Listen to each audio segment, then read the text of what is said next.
लेकिन प्रथम दृष्टया देखने से ऐसा लगता है कि बिहार के विकलांगों को जो सुविधा आरक्षण मिलनी चाहिए थी, जो नौकरी मिलनी चाहिए थी, वो राज्य के बाहर के विकलांगों को मिल गई है। इसलिए हम यहाँ आए हैं प्रशांत जी, हमको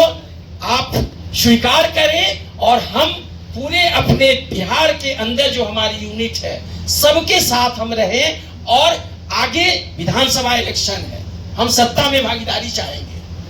हमारी भागीदारी सत्ता में भी हो, हमारी भागीदारी विधायिका में भी हो, क्योंकि विधायिका में जब तक भागीदारी नहीं होगी सत्ता में भागीदारी नहीं होगी। और विधायिका में भागीदारी के लिए हमको कुछ नहीं तो कम से कम भारत सरकार ने 4% की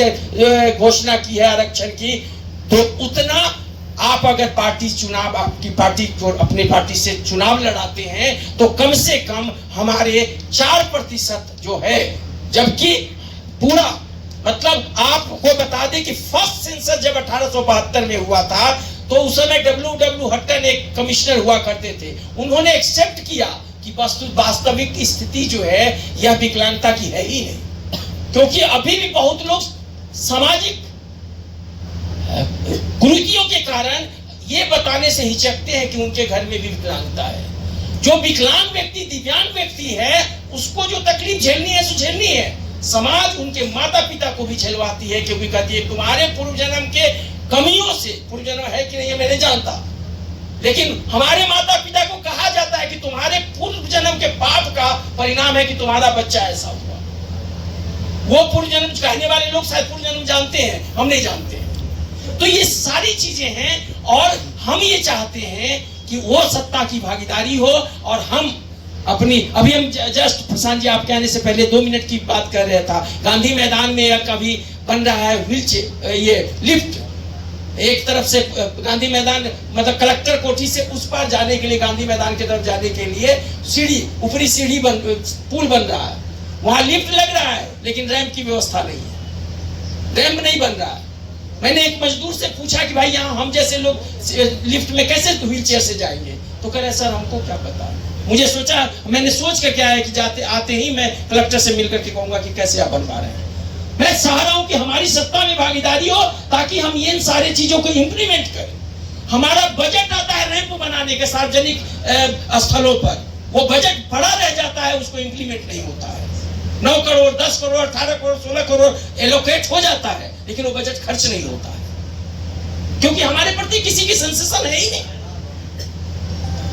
तो हम सेंसिटिव दूसरे को करने के बजाय हम खुद सेंसर होकर के, सिंसियर होकर के हम लेकिन अगर सरकार गलत भी कर दे तो फिर उसको सुधारने के लिए तो कोर्ट में ही जाना पड़ेगा। तो कोर्ट में जाने की व्यवस्था हम करा रहे हैं, 2-3 दिन में कोई ना कोई निर्णय उसमें होगा। दूसरा मेरा आपको बस सुझाव इतना ही है, आपसे मेरी पहले भी मुलाकात हुई थी कई साथियों से,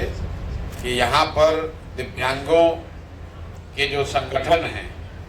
या जो संगठन को चलाने वाले या मुखिया होने का दावा करने वाले लोग हैं, ज़्यादातर उन लोगों के बारे में जो उनकी विश्वसनीयता को लेकर बड़ा प्रश्न चिन्ह है। और दिव्यांग समाज के लोगों को इकट्ठा करके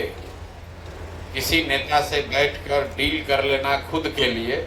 मुझे लगता है कि ये अपराध है, क्योंकि लोग विश्वास से इतने शारीरिक मानसिक आर्थिक कष्ट को झेल कर इकट्ठा होते हैं और उनकी संख्या को दिखाकर खुद के लिए कुछ मांग लेना वो तो ठीक है, लेकिन मांगकर उन लोगों के हितों की अनदेखी कर देना, अगर एक कोई दिव्यांग साथी जो इसका नेतृत्व कर रहा है उसको कुछ मिल जाए उससे नुकसान नहीं है। नुकसान तब है जब वो मिलने के लिए आपके हितों की अनदेखी कर दी जाए, आपके अधिकार का बलि चढ़ा दिया जाए। तो मैंने जो देखा समझा है अभी थोड़ा बहुत,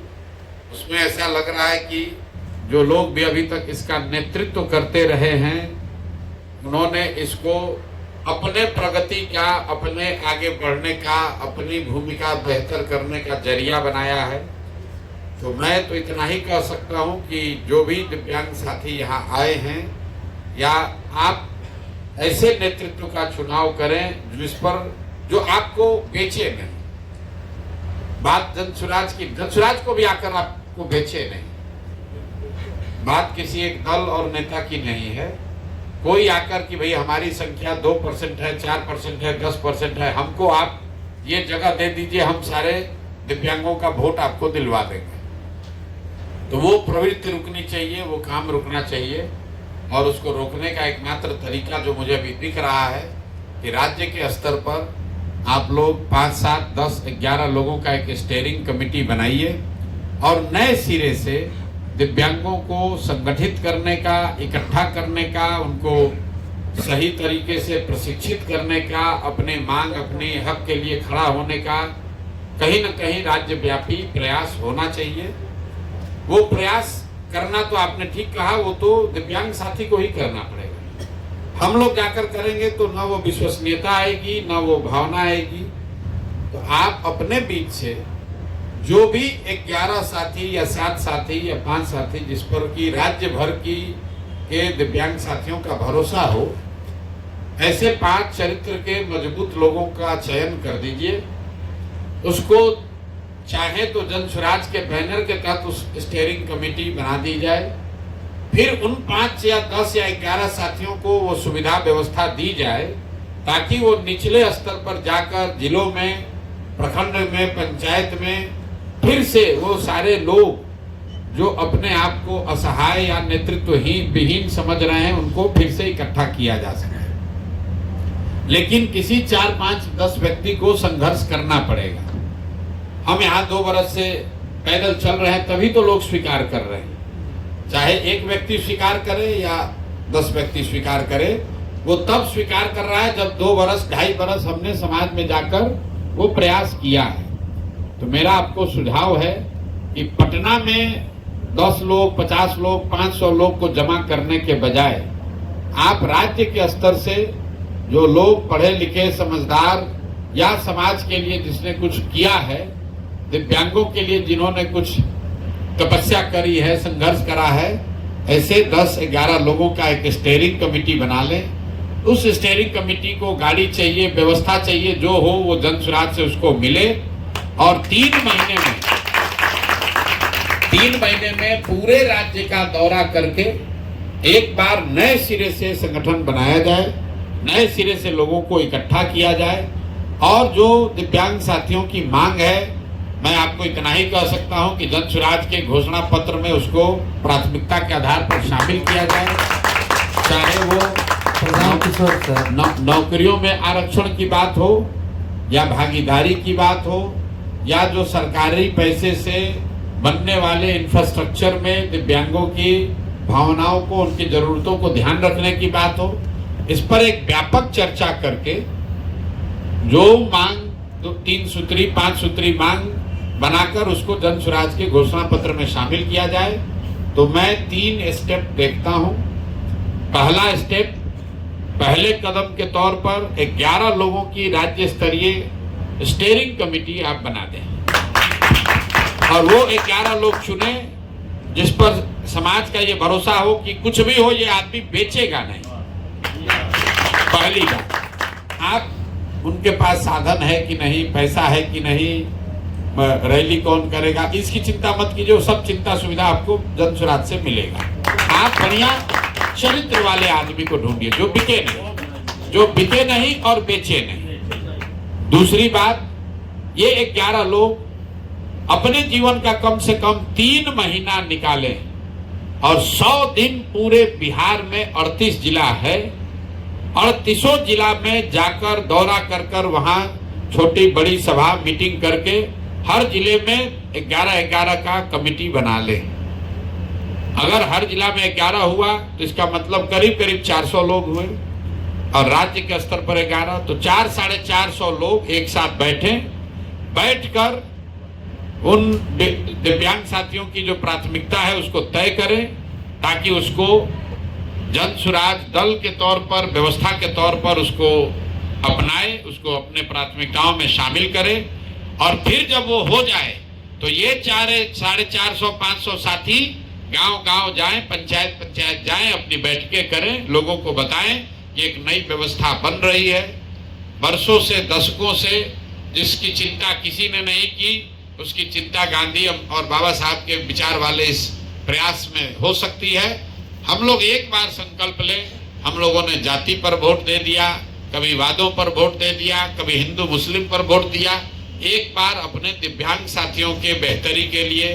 आने वाले पीढ़ी में अगर कोई दिव्यांग होता है उसके लिए बेहतर व्यवस्था बने, इसके लिए हम लोग वोट दें। ये संकल्प लेकर पूरे समाज को अगर जगाया जाएगा तो मुझे लगता है 5-6 महीना में पूरे बिहार में दिव्यांग साथियों का को इकट्ठा किया जा सकता है, उनको प्रेरित किया जा सकता है और उनके साथ उनके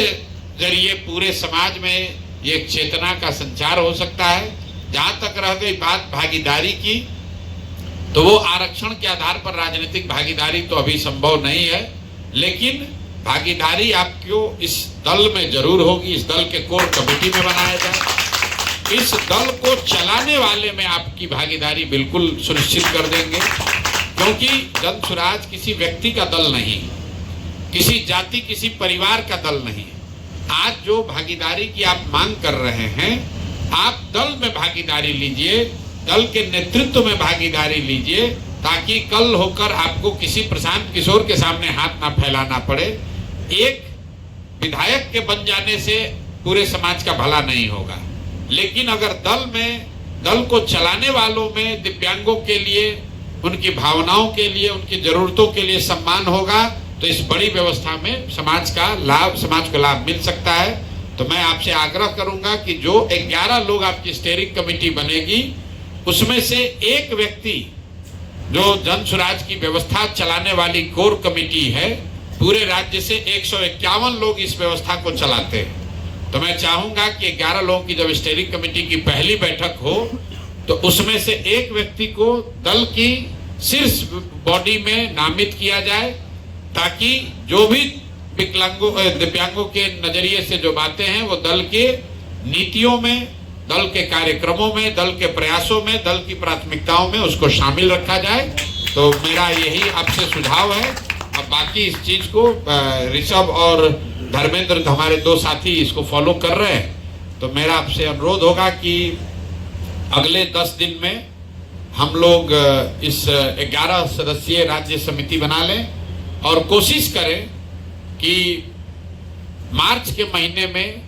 राज्य भर में हर जिले से 11 लोगों को चयनित करके एक उसकी बैठक इसी आश्रम में कर ली जाए और फिर वहां से 3 महीने का एक अभियान शुरू किया जाए। बहुत बहुत धन्यवाद।